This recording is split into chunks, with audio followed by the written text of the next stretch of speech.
La parole est à Madame Christine Cloarec. Ma question s'adresse à Monsieur Gérald Darmanin, ministre de l'Action et des Comptes publics.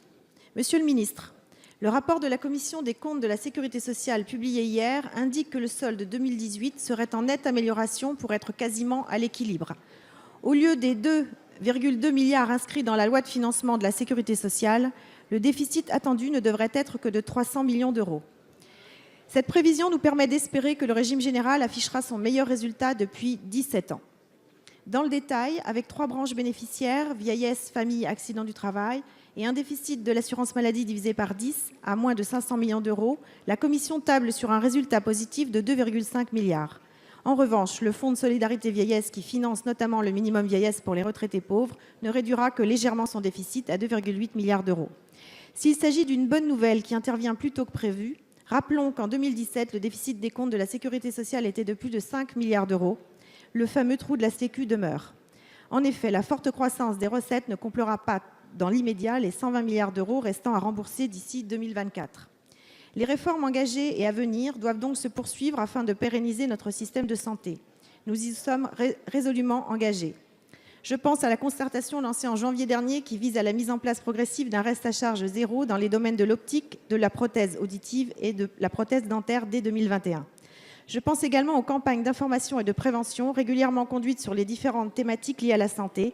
Elles doivent aussi être maintenues et amplifiées, notamment sur les questions du vieillissement et du handicap de la population, qui constituent un enjeu majeur de notre société.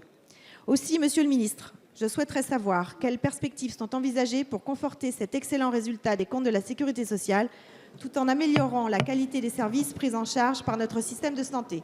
Je vous remercie. Merci, Madame la députée. La parole est à Monsieur Gérald Darmanin, ministre de l'Action et des Comptes publics. Monsieur le Président, Mesdames et Messieurs les députés, Madame la députée Christine Cloarec, effectivement hier, avec Agnès Buzyn, nous avons présidé la Commission des comptes de la Sécurité sociale et nous avons pu présenter avec le secrétaire général et l'ensemble des partenaires sociaux des comptes qui sont en nette amélioration. Et indépendamment de ce que vous avez voté, moins 2,2 milliards d'euros de déficit, vous l'avez rappelé, qui serait aux alentours de moins 300 millions, peut-être moins 900 millions d'euros, puisque vous savez qu'il y a peut-être une difficulté budgétaire sur un remboursement de crédit d'impôt. Nous aurons l'occasion d'en reparler plus en amont. En tout cas, les comptes s'améliorent et le trou de la sécurité sociale va en s'amenuisant. Mais vous avez raison de dire que cela vient évidemment grâce à l'ensemble des efforts de la nation et particulièrement des personnels de santé qui ont mené des réductions de dépenses ou en tout cas de ralentissement de ces dépenses. Mais c'est aussi grâce aux recettes que nous avons pu obtenir parce que la masse salariale augmente et que les cotisations sont plus importantes et rentrent donc plus d'avantages dans les caisses de la sécurité sociale. Cette masse salariale augmente parce que la confiance économique est revenue et que par ailleurs l'État a fait un travail à la demande du président de la République et du Premier ministre de baisse de ses impôts. Et donc nous pensons que c'est l'une des premières preuves de la réussite économique de notre politique fiscale et budgétaire.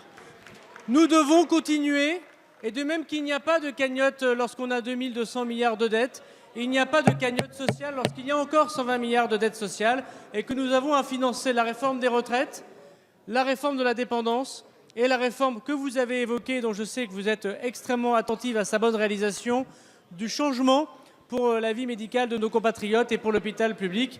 Je sais que vous y travaillerez avec la ministre de la Santé et des Solidarités.